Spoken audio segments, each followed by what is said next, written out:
Hello, my darling people. It is Tuesday, and you all know what that means. It's OCTA. So, hope everybody is doing well. That means it's OCTA. And that's the echo. For people who always ask, what's that echo? Well, I make sure my microphone is working sometimes, or else I just talk to myself for 5 minutes before everything else. Anyway, let's go. Thank you all for being here. As you know, every week I try find on Tuesdays all the good, the bad, and the ugly. Categorize them with a big focus on on-chain and technical analysis data. I know people may say, well, it's worthless to look at that stuff, but sometimes you can find good stuff. So let's go. Disclaimer, this is edutainment, and I always start with the biggest category. And today, that is the good, believe it or not. Now, what a difference a week makes. This is kind of stunning. This is ever since I did this exactly a week ago. This is the difference. You can see here everything priced in Bitcoin, how it has performed over the last 7 days. You can see some really dark green, Doge and Litecoin. I think if my eyes serve me right, that is Link at the top right corner as well. And then you got your less dark green, Solana, XRP, BNB, and a couple of others. And then your greeners, Avalanche, etc., and a couple of red ones. I won't talk about the red ones, but you can see the most important thing to note is Ethereum is up 6% against Bitcoin. It's very strong. Now let's look at this in terms of US dollars. A different picture altogether. Over the last week, despite many feel it was a crummy week, Bitcoin's still up 4.5%, Ethereum's up 10.3%, and Binance up a whopping nearly 17%. And of course, Doge, we know all the pumping of Doge, which is triggered by our friend Elon Musk, which we'll talk about later as well. And it's kind of funny. The whole world is kind of at each other's throats right now. Everybody is tense. But here, we hang there together. So let's talk about a thing, one of the things I mentioned that I expected to happen in 2022. It was a bit delayed. It took a couple of black swans to really pump up the volume in DEXs. But this was something we expected. But it took a long time to come through. So if you look here, you can see that the DEX volume for crypto has exploded upwards in the month of November 2022. Note as well that this is incomplete monthly data, and the Uniswap V2 volume is 4.5 billion, total volume 107 billion.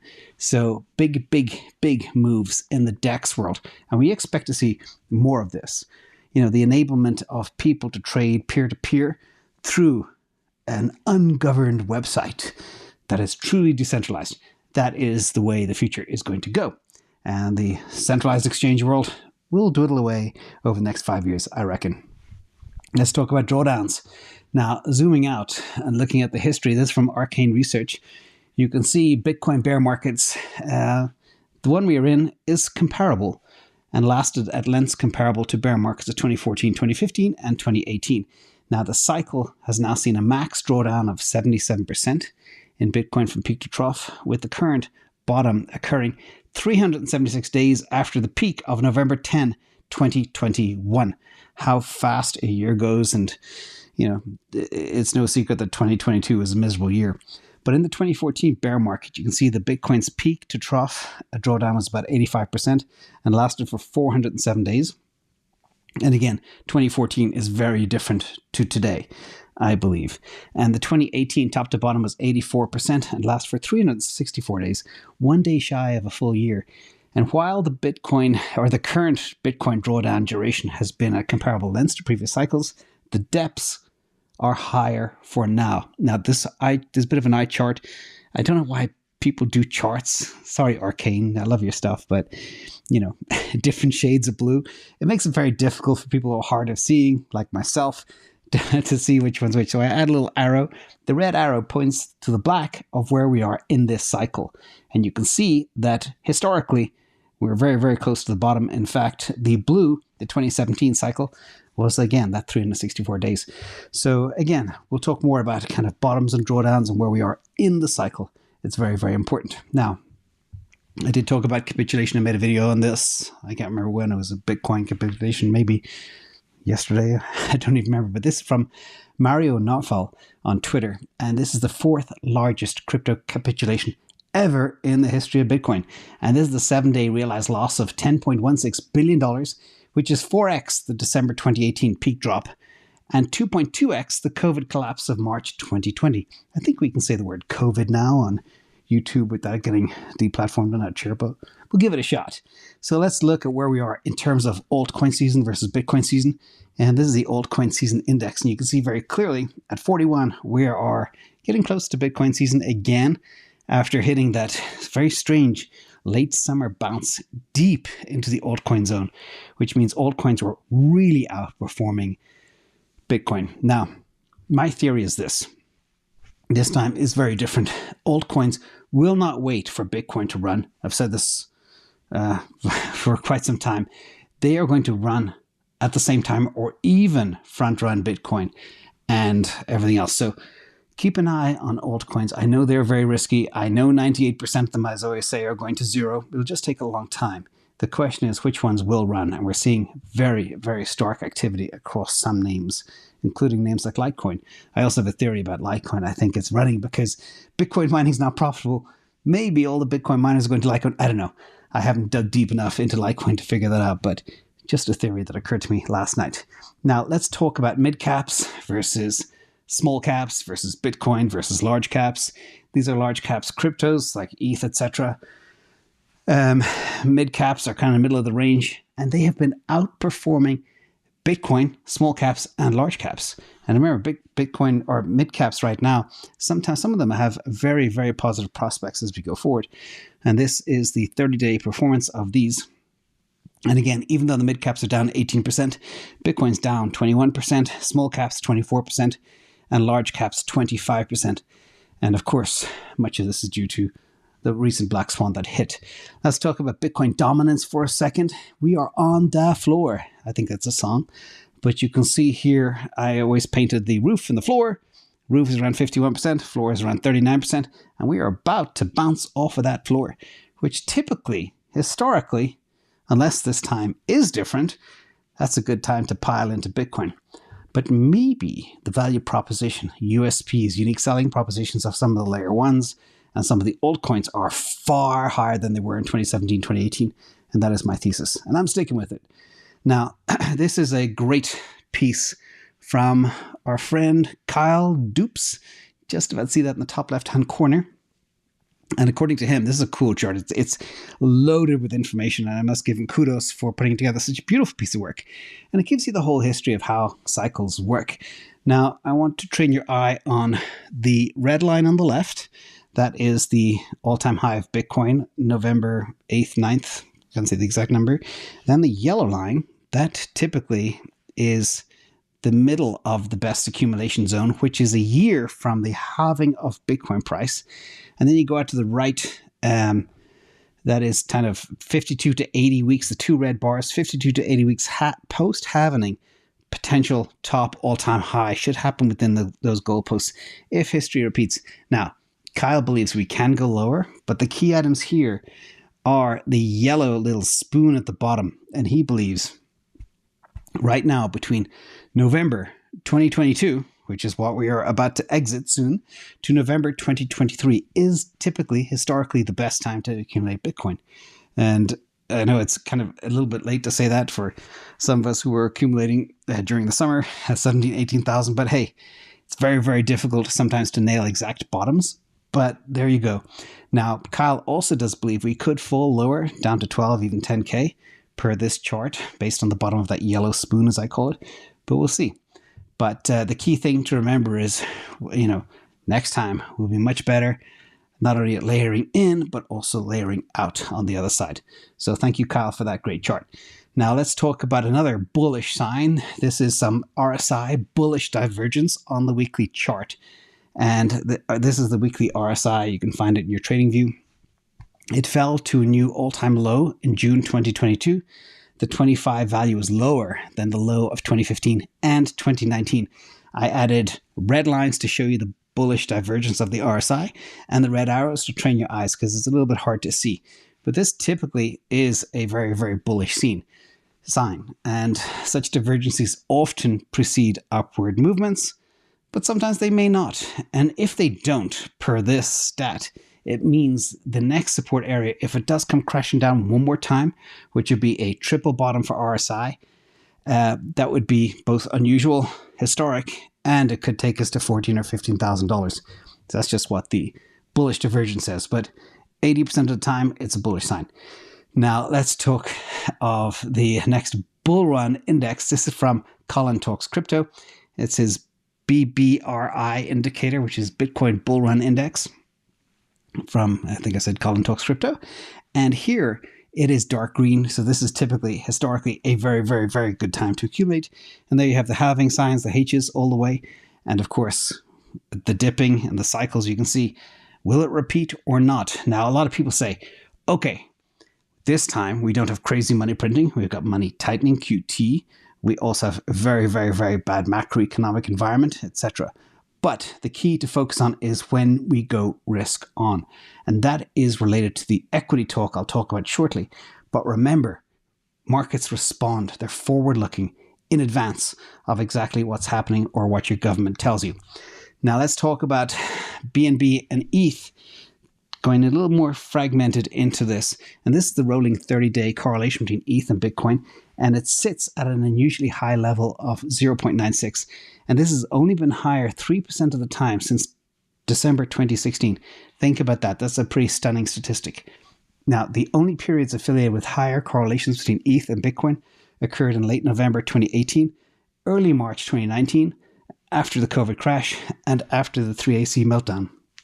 Now, the market is thus currently extraordinarily correlated, and Bitcoin is a predominant force leading the entire crypto market. But here, Binance, over the last, 30-day correlation period, up 20%, ETH 10%, Bitcoin 5%. So it is a drastic move, and Binance is doing very well. A lot of FUD flying around Binance as well, but I won't talk about that right now. Now let's talk about this, another positive note, believe it or not, and this is from Sentiment. Sentiment, monitor a lot of sentiment, excuse the pun. But here they see euphoric sentiment is high today as traders showing a bias towards markets turning positive soon. And the euphoric sentiment has surged to a 3-month high. Now, markets have mostly been favoring altcoins over the past week, as we showed in previous data, with many returning double-digit growth, sometimes in a couple of days. You see stuff like Doge and Matic and Phantom all popping real fast. And this has been enough to get traders excited for a crypto turnaround. The euphoric sentiment, again, 3-month high. And this has been absent from the market for quite some time. So it's good to see people getting excited again. So fingers crossed. Now, this, again, I don't always agree with Vitalik Buterin, but this one was very good. And a big thank you to Sanjay for sharing it with me. This is where he says, Ethereum founder Vitalik Buterin calls governance token speculation pathological. I've been saying the same thing for a long time. Why? Why would you ever, again, it's a very controversial stance on governance token, but arguing that governance is not a good reason for such tokens to be treated as valuable. The notion of governance rights as a narrative for why a token should be valuable is pathological, Buterin wrote today. And you're literally saying, okay, I'm buying it at X dollars because later someone will buy it for me for X plus X percent. And a lot of people will wait to get into the token for their own special interests. Again, I think it is flawed logic. I agree with Vitalik. Be careful of governance tokens. Make sure you have utility. I always go back to the old, the people that made money during this California gold rush in the late 1880s, 1890s, were the people selling the jeans and the picks and the shovels, not the people mining the gold. So same type of prospect here. Look for tokens with extreme utility and usage, especially when the token is used for that utility too. Now, switch gears. I did promise you I'd talk a bit about stocks because remember, crypto is correlated to stocks. So this is a chart of the stocks since I did this last a week ago. Now, the Elon war with Apple is concerning many. It's interesting to see that Tesla is up 1.5% over the last week and Apple is down 4.67%. So there's a lot of stuff that could come to the fore, a lot of FUD around perhaps, and I'm speculating here, that maybe people think, maybe, big tech is in bed with big government to censor certain points of view or interest. I don't know. Push certain agendas. I don't know. We'll see. But Elon is threatening to release some information, which could be pretty juicy. So watch this space. And at the very least, it's entertaining. Not taking sides, just saying watching all this play out is just fascinating to me. Now, Big Pharma is up too. Lots of green. Energy is up, especially energy is down a little bit, except for some select names. And oil is down too. We'll talk more about oil in a minute. But remember, when we go risk on, crypto will go risk on too. And we're going to touch on that right now. So this is a key chart. Again, thank you, Sanjay. This is from Jurian Trimmer. And it looks at the earnings and market cycle. And this is what I've been talking about for a long time. I always spoke about, S&P 500 probably being at the 3,500 bottom. And it seems that maybe that was the case. This chart points exactly to that level and exactly the time frame. Now, the other line, the PE ratio of the market, is the yellow. And then you have the black line, which is the S&P 500 index. And the blue teal line is the average earnings per share. Now, whether the stock market's low is behind us may hinge on whether earnings growth has hit the bottom already. Remember, there's been a lot of recalibration. Companies have been laying off people, reducing costs, and that means their earnings should go up. The question is, where is the bottom? Is the earnings bottom? Is it going to come 2 quarters typically after the stock market bottoms? And that's what happens. So again, I'll say it again. The market is forward-looking. Typically, the market bottoms way before we even know we're in a recession. We're normally sometimes coming out of a recession by the time, or we're normally not even in a recession by the time the market bottoms, and the market goes up after. And this is why this chart is so important from Jurian Trimmer at Fidelity, and he knows his stuff. Now, the key thing is that earnings bottom of minus 5% typically happens historically 2 quarters later. So we're going from the October 2022 stock market bottom, S&P 500, and then fast forward 6 months, the earnings bottom 2 quarters later. If that follows, the key thing to look at here on this chart, and there's so much to talk about, is the black line. That black line is the S&P 500 gain. And if this follows true, and this is an amalgamation of lots of history into this chart, it shows that the average for all bear market bottoms indexed to the price low. And there is a clear pattern of price bottoming several quarters, or in this case, exactly 2 quarters before the earnings bottom. And again, 3 years after October 2022 is October 2025. And that means the S&P 500, if history repeats, could face a 72% gain from where we are right now. Remember, stock market is number go up technology. You have bear markets, but the majority of the time, 85% of the time, the market's going up. So important to know. Now let's talk about other things as well. This is the put and call options index of where we are today, updated today. And you can see here, options contracts typically give investors the right to buy or sell stocks, indexes, or other securities, whatever it may be, at an agreed price and date. Now, puts are the options to sell, when calls are the options to buy. And when the ratio of puts to calls is rising, it is usually a sign investors are growing more nervous, and a ratio above 1 is considered bearish. But here you can see we are in greed mode, which is actually a little bit bullish.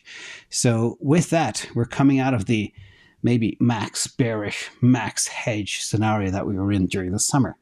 So we'll see. Only time will tell. But this is a good sign as well. In addition, apparently there's rumors that South Korea are making great efforts to entice Tesla to open their next Gigafactory in South Korea. And this would be, in my opinion, a very good hedge for China. I don't need to talk about the mess that's going on in China right now, but they need a regime change. If I turn up dead tomorrow, you know what happened to me. And let's talk about another piece as well. This is the tips are set to protect you against inflation. And that is, the chart here is the dark black line. Very, very important. Now, unlike other treasury securities where the principal is fixed, the principal of a tips can go up or down over its term. And Jurian, this is also from Jurian Trimmer from Fidelity, with the inflation rate likely having peaked at 9% CPI in June 2022, the bond market is expecting a quick return to 2.5%. And that And with that, the expected disinflation will happen. And it's the easy way to get there to the 2.5% will either be a soft landing or a hard way, which is a recession. But here, we always say the bond market tells the truth. The bond market knows inflation's coming down. Let me show you some data points that show you this. One is deflationary pressures of the cost to ship a 40-foot container from Shanghai to Los Angeles. It has tanked to its lowest level since April 2020. Okay, we all know what happened in April 2020. The answer is nothing.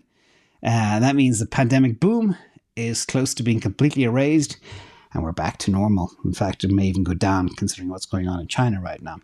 In addition, Credit Suisse, this is from TED Talks Macro, via Sanjay again, but the Credit Suisse group believe PCE inflation, which is the Fed's preferred metric to observe inflation in the US economy, they believe that core PCE inflation has peaked. But to balance that out, and you can see the red peak for the headline PCE year over year, and where we are now on the line, the core PCE is the gray line, the one to watch, the one that the Fed watches. Looks like it nearly tried to do a double top, but it didn't. And they expect it to come down hard, real fast. Now, the Fed, Fed President Bullard did say that the markets are underpricing the risk that December FOMC is going to be less aggressive. So watch that space carefully. The market's pricing in a 50 basis point rise, and many experts believe that'll be the last hike, and they're going to let the markets digest the 5 hikes after that. So we'll wait and see. Now, oil, another deflationary signal. The oil is tanking to nearly getting to that 1-year low. We had the $125 roof. We had that $100 level. Typically, 110, 115 is a good place to get into a short position. I shouldn't say that, but I did not do it. Thought about it. Now I'm kicking myself. But here we are. Oil is tanking down because demand is drying, and typically this forecasts a recession as well. Like an inverted yield curve, so does low demand for oil, and we ain't seen nothing yet. So let's talk about a little bit of Bitcoin getting paid in Bitcoin news. And this is the Francis Suarez. He's still getting paid in Bitcoin. And he's very happy about that. In fact, he also said he bought some yesterday in addition to getting his paycheck in Bitcoin. And he is speaking at a conference. So that is good news from Francis. He still believes in it. Of course, the city is going to be built on it. Now we're going to switch gears and go to some bad news, everybody. First of all, crypto asset flows are negative. Digital asset investment products saw outflows totaling 23 million in a continuation of the negative sentiment seen the previous week. Although it's not reflected in this chart, but it has gone down. And last time I saw it a week ago, it was slightly negative. It looks like it's pumped up, but sometimes these numbers change as more data comes in. But again, this week is definitely negative. And the breakdown, Bitcoin saw outflows totaling 10 million. And it's small when looking at the bigger picture of, 322 million of inflows year to date. But the short investment products saw inflows as well, totaling 9.2 million. So they kind of are balancing each other. People are shorting more than they're buying here on these typical instruments. Ethereum saw minor outflows totaling about 6 million, while the large inflows into short products seen the previous week were completely reversed, with an outflow of about 15.2 million. Solana was the only single asset that was up, despite being down for the month. It's still too early to say that this is a positive change in sentiment. We don't know at this stage. Now, outflows continued in altcoins like XRP, Polygon, Tezos, were the main focus, totaling $500,000, $300,000, and about $200,000 respectively. And that is what happened on the money flow. So people aren't as excited as they should be. Let's talk about miner capitulation. I've covered this enough, but here you can see the Bitcoin miner net position change. The question is, are they done selling? I think they're selling as quickly as they can mine right now. But again, that's kind of a minor impact on the market because their big bags have been sold pretty much heavily since June of this year to cover expenses and also to scale up. And remember, watch the miners, watch for share dilution, watch for too much debt. Those with too much debt not be able to make their expenses will get that knock on the door, which is what you don't want. Binance dominates exchanges. Now, the reason this is in the bad category is monopolies are never good. And they are crushing it right now. So enough on Binance again. but they do have some very appealing things. But be careful with your crypto and exchanges. Let's talk about earnings breath for a second. Now, investors who are betting on a soft landing narrative should keep an eye on the yield curve, which has inverted to new lows for this cycle. And the S&P 500 earnings growth has slowed from 50 to 70%. So this chart here goes to balance out the other previous chart I showed regarding earnings bottoming out. But again, we are still in that bottoming out area. And again, the consensus expectation is that growth will rise again in 2023 and beyond. But for now, it's tanking. Not in all cases, but some cases.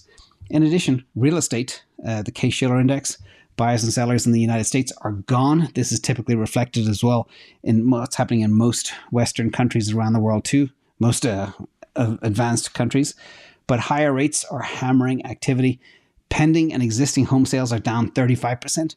And given how much activity has fallen, it's actually surprising that prices have not fallen a lot more. I was calling for real estate to fall 20% over the next, from summer of 2022 to Q1, Q2 2023. I expected a 20% haircut. But the Shiller 20-city expectation, it fell minus 1.24% month over month. The expectation was 1.2%. That means that real estate has fallen faster than expectations. And the year-over-year number is 10.6%, as you see here in the chart.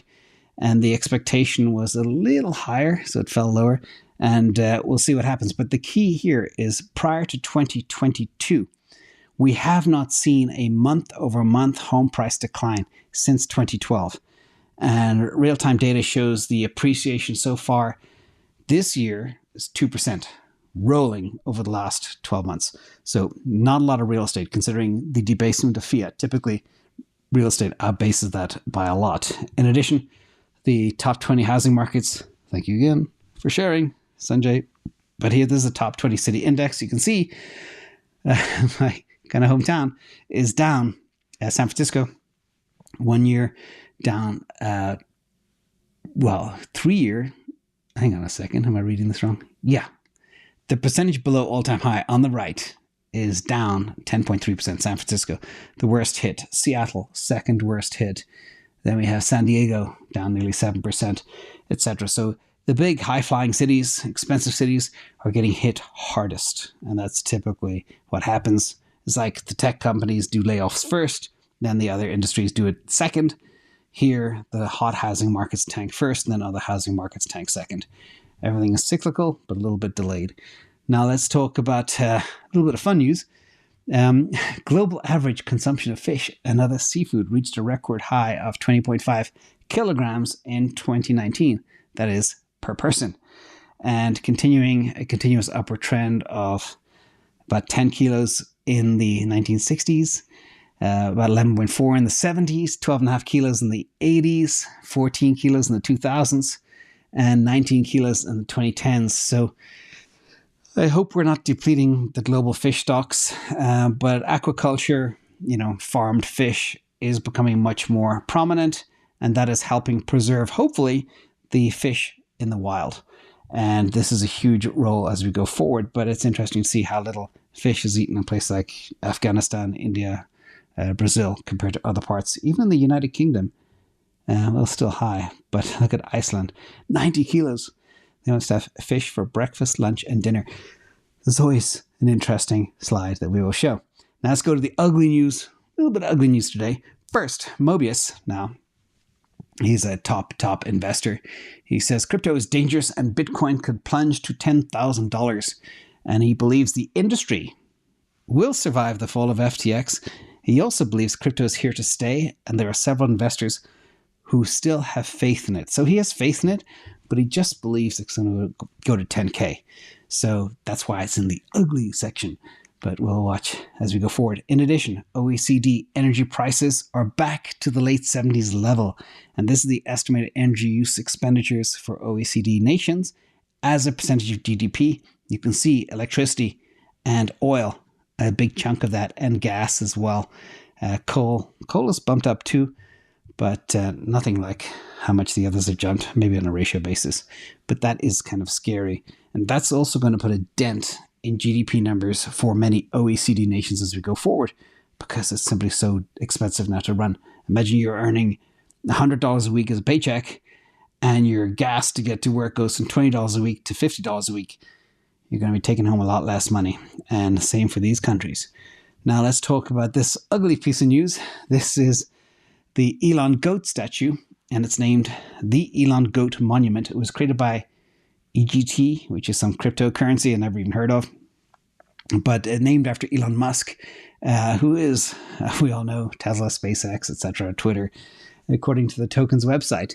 And the founders, they're probably using this statue to pump their token. So be careful of tokens that are pumped. Be careful of anything that is sold hard.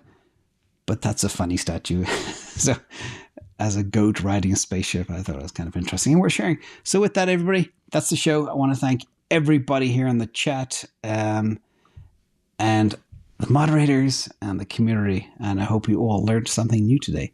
See you all tomorrow. Bye.